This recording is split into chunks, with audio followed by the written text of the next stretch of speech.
Good afternoon, everyone.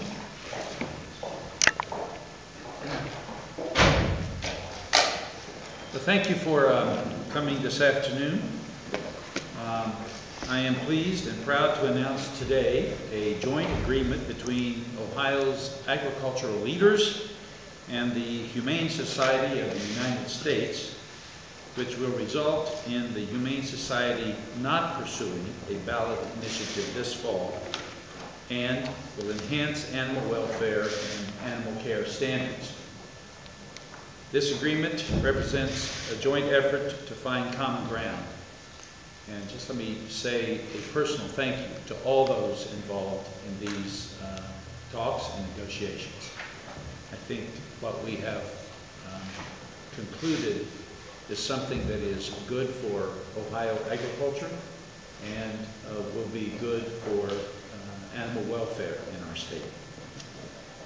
In addition to the agreement, the Humane Society, with the Humane Society, it has the support of the Ohioans for Livestock Care Steering Committee, which is made up of poultry, pork, dairy, beef, corn, and soybean associations and the Ohio Farm Bureau. I would like to thank especially Jack Fisher and Wayne Pacelle and others representing Ohio agriculture for committing to a good faith discussion which paved the way for this strong agreement that appropriately balances animal welfare and economic concerns. Instead of expending tens of millions of dollars and unproductive energy fighting an acrimonious campaign throughout this fall, both sides will be able to continue investing in our agricultural base and taking care of animals. The agreement preserves the integrity of the Ohio Livestock Animal Care Standards Board and provides meaningful recommendations on animal welfare and animal care standards. Now, in comparison to other states where the Humane Society has negotiated a settlement with agriculture interests and state leaders, this agreement is unique in that it addresses more than just livestock care issues. The agreement also addresses regulations on dog breeding kennels, cockfighting, and dangerous and exotic animals. As a result of this agreement, I believe Ohio agriculture will remain strong and animals will be treated better. And those are two positive outcomes. At this point, I will turn this over to Jack Fisher, the Ohio Farm Bureau. Well, thank you, Governor, and on behalf of all of us in the Ohio agricultural community, we thank you for your effort in getting the Ohio agricultural community and the Humane Society of the United States together. All of us are faced with opportunities for communication. It's no secret that the Humane Society of the United States and our ag community, we may think different on a lot of these issues, but we came to the table to represent all of us in Ohio the best way we could. This agreement, and you heard the Governor mention my colleagues over here, this is in consultation with our farmer leaders across the state of Ohio, but we think it recognizes the wishes of our voters last fall, and that the Ohio Livestock Standards Care Board will be able to fulfill its mission and to carry out its work going forward. We also think it brings some certainty to the business climate for our Ohio farmers. Not in total, but this is the best thing we could do for all of us in serving all Ohioans, serving Ohio farmers, and serving Ohio agriculture. So, thank you. And now, Mr. Wayne Pacelle of the Humane Society of the United States. Wayne. First, I do want to say my deepest thanks to Governor Strickland and his staff for helping to bring us together.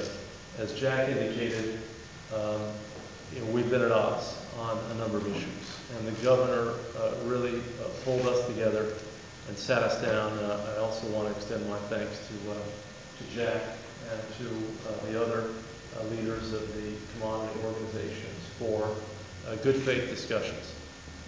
We do have strong feelings about animal welfare, and we've had very strong feelings about how certain production practices are not humane. And that was the reason for initiating a ballot measure in the state. And I also want to thank more than 500,000 people, 500,000 voters who signed this petition. And all of the volunteers are farmers like Tom Harrison and community activists like Vicki Askins and so many people throughout the state who worked in all 88 counties to propel this idea that animal welfare matters.